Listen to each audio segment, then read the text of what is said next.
All right, we're continuing our preview of all the divisions in Major League Baseball. We move to my side of the country, the West, the American League West, home of the defending World Series champions. Will they repeat?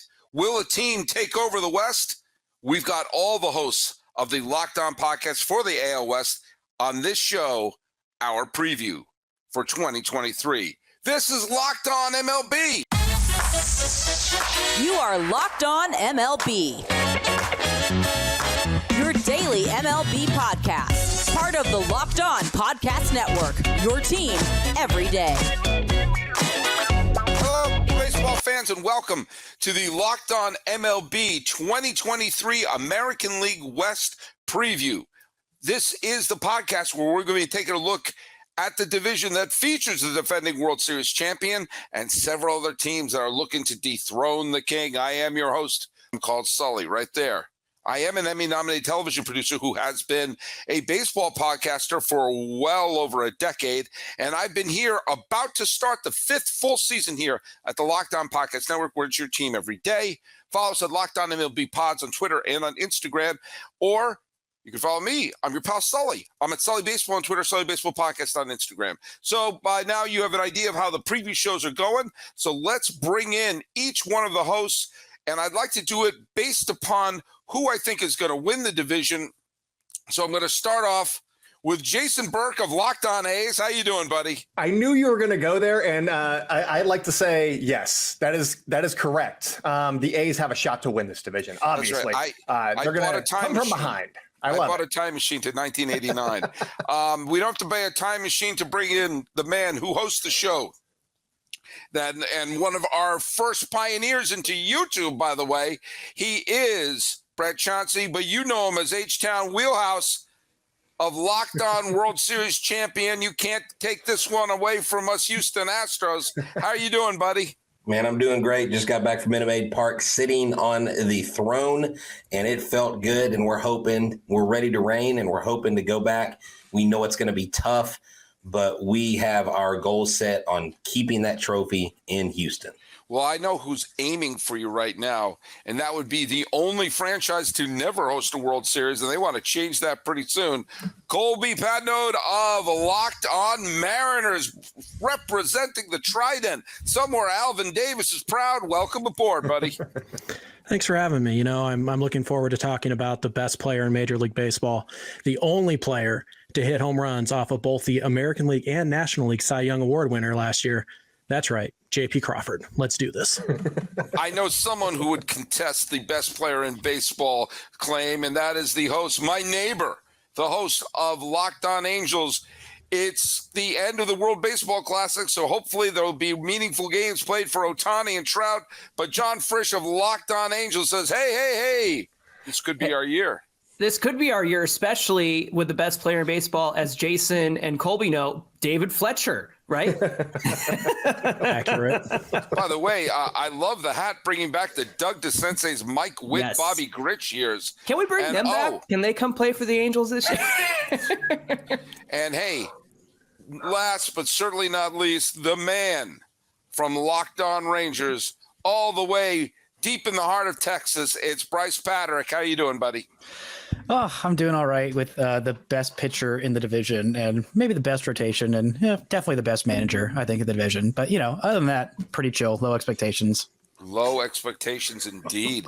By the way, Bruce Bochy, may my father rest in peace. My father adored Bruce Bochy as the manager of the Giants. My dad was the biggest Giant fan I met. I'll just say this little quick story. When my father was starting to lose his memory, we were testing him all sorts of things, couldn't remember the year, couldn't remember this happening, that happening. And I said, who's the manager of the Giants? He said, Bochy. So even towards Bochy's power defeats all. And you know what? Bochy has led the Padres to the World Series, the only manager ever to lead the San Francisco Giants to the World Series. Did that 3 times, or to a World Series championship. Now he's taken over the reins of the Texas Rangers. The first time the Rangers played the Giants in the World Series in 2010, it was an unusual World Series because the San Francisco Giants had never won the World Series. The Texas Rangers had never won the World Series. So it was the last time two fan bases said, well, one of us is finally going to win. And I didn't mean to start off with the Texas Rangers, but why not? Why not? Look at you and I. Brice was on the show. I was a little harsh on the Rangers, and John Frisch is like, wait, you were harsh on the Rangers too? You were also harsh on the Angels. I'm a little skeptical about some of the headline-grabbing moves that they made that may not be much by the end of the year. But you've remained steadfast, especially this rotation led by Jacob deGrom and a Hall of Fame manager at the helm. Talk us through why the state of Texas might be a two-contender state. Well, I don't know about World Series contender just yet. I'm still, as a Rangers fan, have been hurt many times, but I'm feeling good about the state of this rotation, and not just the top end depth in Jacob deGrom, but I think all the way through, just the numbers 2 through 6, even 7 in the rotation is just way more solid than a Texas Rangers starting rotation has been in a long time. And so far through the spring, I know it is just spring training, but all these guys are absolutely dealing. Nathan Eovaldi is back and touching 99. He looks like the guy who finished top 5 in Cy Young voting in 2021. I mean, if Andrew Heaney is your number 5 starter, I think that says a really good thing about where your rotation is. And Martin Perez is coming off his best career season where he was an all-star. And if John Gray's your number 4 starter, which I think he might be, then I feel pretty good about it. The offense took a big step forward last year that people don't really realize because the pitching was just so terrible that it didn't really matter. And this team still lost a lot of games. Not quite sure how the bullpen's going to stack up, but the Rangers have star power in their offense. They have star power at the top of their rotation, and I think they're in a much better place than the general public realizes. Yeah, I think they could do well. Ask me if I think they will. No, I will not ask you because I already I already know the answer. Fair enough. Hey, speaking of hosts who were stunned about how low I had them in terms of their win-loss record and me not giving them any credit for the work that they did in the offseason, John Frisch is here from Locked On Angels, Yes. who your fans hate me. I'm sorry. I thought the Astros fans hate me. Turns out Angel fans hate me with 15 A's because, and no offense there, Jason, of Locked On A's, but that was the fact that I wasn't planning a parade down Main Street USA in Anaheim for the Angels this year, or I happen to think that the best moment for the Angels took place in Miami in the end of March. Yes. I haven't been turned around in my, I don't want to say pessimism, I'm just going to call realism about the Angels, but why don't you explain to everyone why I'm wrong? Yeah, you look at the stars that they have on this team. Obviously, we saw that in the WBC with Trout and Ohtani in that epic matchup. Just it could only come down to those two at the end. That was really awesome for Angel fans and baseball in general, getting to see those guys on that stage. Now it's a matter of getting them to that stage once again and actually getting them to the playoffs. And for so long, it's been, why can't the Angels get there? They don't have a supporting cast around them. And I feel like this offseason, while it wasn't a lot of flashy moves, it was the right moves in terms of bringing in Gio Urshela and Hunter Renfroe and Brandon Drury, because the minute Anthony Rendon goes down, you're not going to Jose Rojas from AAA. And all of us go, who's Jose Rojas? And you get to replace him with a Gio Urshela or Brandon Drury, right? And you know, they're probably not on the level of a Rendon, but at least they have some replacements. So I think the part that's missing from the discussion regarding the Angels is that they finally have the depth that they need to take on any injury that comes their way. And also the pitching is very underrated. The fun narrative for baseball fans is the Angels don't have pitching. Well, I challenge you to look at the 1 through 4, especially the young guys like Patrick Sandoval, who was pretty dominant in the WBC for Team Mexico. I think that he got to flex his muscles a little bit on a national stage. He really took a step forward. Reed Detmers has ramped up his velocity on the fastball and the slider. And then bringing in Tyler Anderson to eat some innings, even if he's not quite the Dodgers Tyler Anderson, it's a lot better than not having him at all. And so I really think the rotation is solid. The depth is there. So I won't say they're injury proof, but if they get an injury, they're much better equipped to handle that this season. Hey, the NCAA tournament is heating up. We're going to have the NBA playoffs soon. We're going to have Stanley Cup playoffs soon. This is one of the best times to be a sports watcher and to be putting some money down. There's no better place to get into the action than FanDuel, America's #1 sportsbook. That's because right now FanDuel is giving new customers a no-sweat first bet up to $1,000. That's $1,000 back in bonus bets if the first bet doesn't win. Just go to FanDuel.com/lockedon and sign up today to claim your no-sweat first bet. Then you can wager on anything from the money line to point spreads to which team will be cutting down the nets. It's all in an app that's safe and secure and super easy to use. So don't miss out on your chance for a no-sweat first bet up to $1,000 when you join FanDuel today. Just go to FanDuel.com/lockedon to sign up. Make every moment more with FanDuel.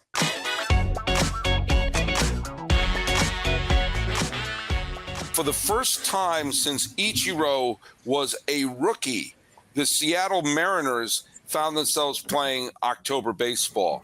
And not only did they find themselves playing October baseball, they got into the dance in about as fun a way as you can with the Cal Raleigh walk-off homer, and then pulled off the unbelievable, I can't believe what I just saw, comeback from against Toronto. And let's face it, they were 2 swings away from taking a 2-1 lead against the eventual World Series champion Astros. Colby Patnode, I don't mean to end it on a negative note, but we're seeing that the Mariners have been improving bit by bit the last few years, and now we're a team that most people are looking at, if not a lock for a wild card spot, certainly a no doubt about it contender for a wild card spot. Yeah, I think that's fair to say, although I think Mariner fans after the last 20 years are so battered that they might be a little uncomfortable being the favorite for a wild card spot. But I would just say, I don't think the division is entirely out of hand yet. The Mariners over the last 100 games or so, they played, 650 baseball, which is roughly 106 win pace, which is how many wins the Astros had last year. They've gotten better since then as well. They've added Luis Castillo. They're going to get a full year of George Kirby. Cal Raleigh was surprisingly a 4-win catcher last year who was on the rise. And of course, Julio Rodriguez. So there's a lot of reason to be excited for the Mariner fans. There's still a little bit of I don't want to get hurt, so let's not talk about the playoffs yet type of thing. But we're all in, and it's funny you mentioned those 2 games. I was at the clincher, the Cal Raleigh home run off of Acevedo. Ty happened to be at the comeback win in Toronto, since that's where he lives. So it was a really exciting year for us last year, and we're certainly ready to try and do it again. Jason Burke of Locked On A's, I have a huge soft spot for the Oakland A's. I love going to A's games. I would love to see them do well. And truth be told, I don't think this is a 100-loss team. I don't think they're necessarily a good team, but I don't think they're as bad as some people are making them out to be, because I think they've got a lot of young talent. And sometimes when you have a lot of young talent and nobody paying attention to you, there'll be a lot of series of, I can't believe we just lost 2 out of 3 to the A's. I think they're going to be a mid-70s win team. Yeah. Mid-70s used to have a much different feel for Oakland fans because that's when they won 3 straight World Series in the mid-70s. But Jason, am I crazy, or are the A's, while not a contender, not going to be the pushovers that I think everyone is marking them out to be? I think you're right. I think that they're roughly a 72 to 75 win team, maybe 78 if they really push it. But we are expecting, some trades at midseason. That is, how the A's operate. They got some veterans that they need to unload, and those veterans are holding spots that the young guys that are coming up are going to be holding long term, or long term for A's fans at least. So that's kind of where we are right now. But the A's, as some of the other hosts have mentioned, they built up some depth. They had a full offseason. Last year was the first time that they had lost 100 games since Ricky Henderson's debut season. Not even his first full season, but his debut season in '79. And so it's been a while since they lost 100 games. And I'm blaming that on the shortened offseason and the way that the A's were allowed to build a roster in the couple of weeks that they had, because they had to trade. Well, they didn't have to trade everybody, but they did. So they had to trade some guys, then they had to go get some other guys, and they were like giving a lot of playing time to like Billy McKinney and Sheldon Noisy and the ilk right there. The A's, as John said earlier, they have Tyler Wade. But he's not making their opening day roster. So are they going to be better than the 2022 Los Angeles Angels? Maybe. Yes. But they have some interesting guys. I've been saying that I want to see Shintaro Fujinami, one of the biggest signings that they've had in a while, starting pitcher from Japan. He was once likened to Shohei Ohtani on the mound. He struggles with command. We've seen that in this spring training. He has been absolutely dominant. He struck out David Fletcher, the first batter that he faced in spring training. So he is in the A's Hall of Fame already for just that one retiring of David Fletcher in spring training, because that is a hard feat. To get him to strike out, that's ridiculous. But his splitter is 91 to 92, maybe 93. He can reach triple digits with his fastball. He's got a nice slider. He's a very interesting guy. I don't know that he's going to necessarily start on opening day because just of the amount of rest that he needs in between starts, because he is a player coming over from Japan. So he needs those 6 days instead of the usual, or he starts every 6 instead of every 5. So he might be starting the second game of the season. So who's going to be the A's opening day starter? Unclear. Paul Blackburn's going to be on the IL to start the season, but they've got some depth options. They got a couple of starters that might be in the bullpen to really shorten some games and try and piecemeal some solid quality innings together. And I'm liking what I'm seeing from the A's. They got a lot of platoons right now. They signed Aledmys Diaz, former Astro Aledmys Diaz. They signed Jace Peterson, formerly of the Brewers. And those two guys, if they're healthy and they maintain the production levels that they had last season, they should be nice upgrades for the A's. And there's a lot of that going on around the roster. There's going to be a lot of platoons, and so you're going to see a lot more league average play at the very least, as opposed to a lot of guys that were, 70 WRC plus, 60 WRC plus. You're going to see fewer of those and a lot more production offensively, I think. And maybe in surprising ways. Nick Allen was a young guy that came up and he struggled with the bat a little bit. He hit like 211 or something like that. Wasn't great, but he mashed against lefties. So you put Aledmys Diaz over at shortstop, which is something that the A's are talking about doing, at shortstop. And then all of a sudden you can platoon those guys. You got pretty solid production out of shortstop. Maybe not quite Marcus Semien level, but we're approaching that as opposed to the bottom of the MLB barrel right there. And one move that I think that the A's made that is flying under the radar, and I got some high hopes for Chad Smith right now. He is a reliever. He's 27 years old. They got him from the Rockies for their second-round pick in 2020. And there's one stat that I think is very intriguing, and he could be getting some late inning work early and often this season, and it's because he's got a 56% whiff rate on his slider. Can he do other pitches? That's going to be the question. Can he command his pitches? That's going to be another question, but that whiff rate is no joke. It had a 100 batting average against. I think that he could be a very solid option, and people don't pay close attention to the A's to notice those moves. And so I think they are going to be a sneaky team.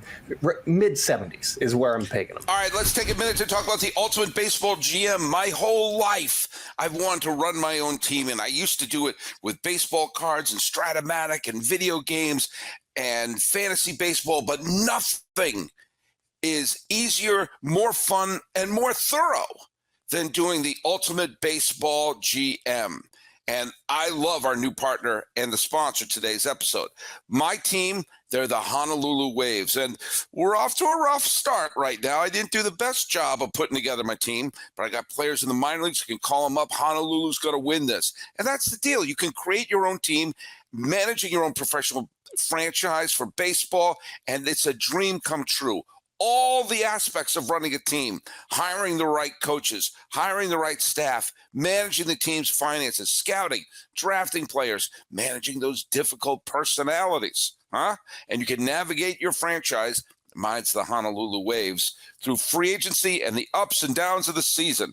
All this in a challenging and realistic game world. Ultimate Baseball GM is completely free and playable online, on the go. Play as you want and whenever you want to. And now, Locked On MLB listeners get a 100% free boost to their franchise when using the promo code Locked On in the game store. The Waves need that. So make sure to check it out. To download the game, just visit probaseballgm.com, scan the code, or look it up in the App Store. That's probaseballgm.com. Ultimate Baseball GM. Start your dynasty today.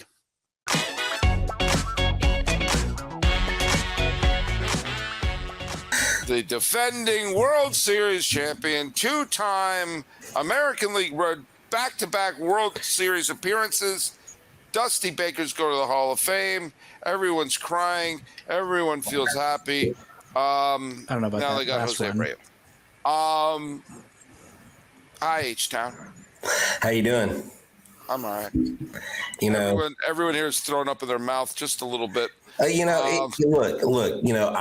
I get it. But I do say this with all due respect. We're coming for the trophy again, and we're not taking prisoners. No kidding.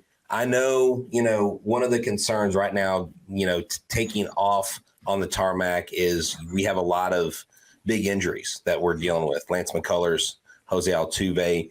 Hunter Brown just was scratched yesterday from a start for lower back tightness, but they said they don't expect him to miss his first start in the regular season. You got Brantley, who will be on the 10-day IL. He was out of camp most of camp because of personal reasons. We think there's some family issues going on there. We don't know.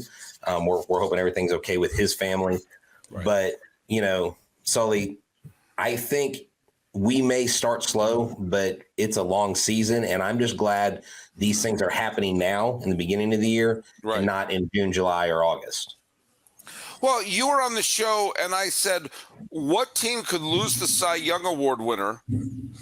And you still say, yeah, but they're still the favorites. Look, we have Framber Valdez. We have Christian Javier. Christian Javier, had he had more innings, I think maybe 12 more innings, he would have been in the Cy Young vote. The guy has swing and miss stuff. The Invisiball is absolutely insane. And Luis Garcia was forced to do away with his cha-cha slider, rocking the baby, and he's actually been quite dominant in spring training and the World Baseball Classic. And I told someone today, I know everybody's talking about Javier and Valdez.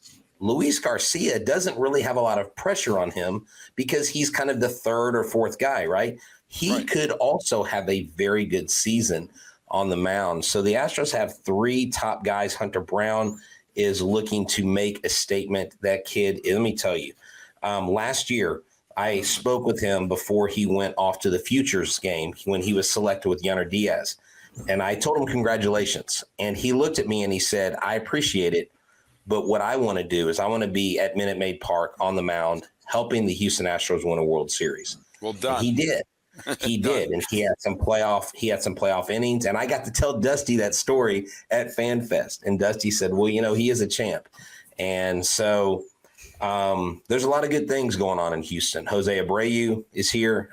We took the heart and soul of the south side of Chicago, and he has fit in. He fits like a glove here. We absolutely love having a former MVP in our lineup this year. Okay, how many AL West teams are going to be playing in the postseason? Colby. 3. Ooh, who's your third? The A's? I don't know, but Brice and John, I am open for bribes. So we'll sit Trout. We'll sit Trout a game when they come to T-Mobile Park. That's what we'll do. Give them a rest day in Seattle. John, how many AL West teams are playing or won't be playing golf when the playoffs start? I gotta say 3 too, actually. Really? Yeah. Why do I feel what your third one is? You got to know that. I mean, as much as I love Brice, I got to believe my Halos are getting at least a wild card spot. this season. All right. Hey, Jason, what do you say? I'm going to go with 3. Same 3. But because I'm kind of believing in the depth that the Angels have built. How many wins do they need is kind of the question. But I'm going to say that they need like 85. I don't know, 85. And then I'll give them a playoff spot with 85 wins. It's you got to deal with the Rays and the Blue Jays in the East and the Guardians probably win the Central. Yeah. So it's really a race between ourselves and the AL East as well. H-Town, who you got? See, y'all make me look like the bad guy. I was going to say But 2. you did that yourself. I was going to say The Astros hat does the heavy lifting. The Astros hat does the heavy lifting. There's going to be a new baseball tournament called the National Invitational Tournament, and the Rangers are actually hosting because they're the 1 seed. But no, I really think like the Astros, the Mariners, I do think that the Angels could find a way into the playoffs. I just haven't seen it. Seeing is believing to me. Make me a believer. Anaheim, just don't beat us up in the process. But seriously, 2, I think is realistic. I think 3 is a possibility, especially with everybody playing everybody this year. Well, I will say for the record that generally with the Angels, I'm like, well, they haven't done it yet, so I don't believe it. So for me to say that they're going to make the playoffs is a stretch, but I kind of agree with what he said. We have the same attitude as well. Just I'll believe it when I see it. I hear stuff from our GM and our owner, and I'm like, yeah, I'll believe it when I see it. Yeah. For the record, my third team is actually Texas. So. Oh no! Whoa, wow. I never. Mike Trout's winning every game in Seattle. All right, Brice, with that kind of love, what do you say? How many AL West teams are playing in October? I say it's 3, but I say it's only the 3 on the bottom row: the Angels, Mariners, and Rangers. I say something terrible will befall Houston. Hold on. H-Town was saying that all these injuries and bad vibes are going to have to be hard to fight off, but I think they're not going to be able to do it. I'm not believing this Astros team. I really have to see it on the field, and I'm just, I don't know if I buy it. Last year felt kind of 6 straight ALCS, 4 World Series. It feels fluky. Make it 10, then I'll believe. I won't. But let's stick to this decade. Let's stick to the dusty years. Well, this has been Locked On MLB. Follow us at Locked On MLB Pods, Twitter and Instagram. I'm your pal Sully. I'm at Sully Baseball on Twitter, Sully Baseball Podcast on Instagram. Previewing the AL West and wondering, can anyone dethrone the Astros? And we discover the answer is no. This has been the 2023 AL West preview. I'm yours, Paul Francis Sullivan. Please call me Sully.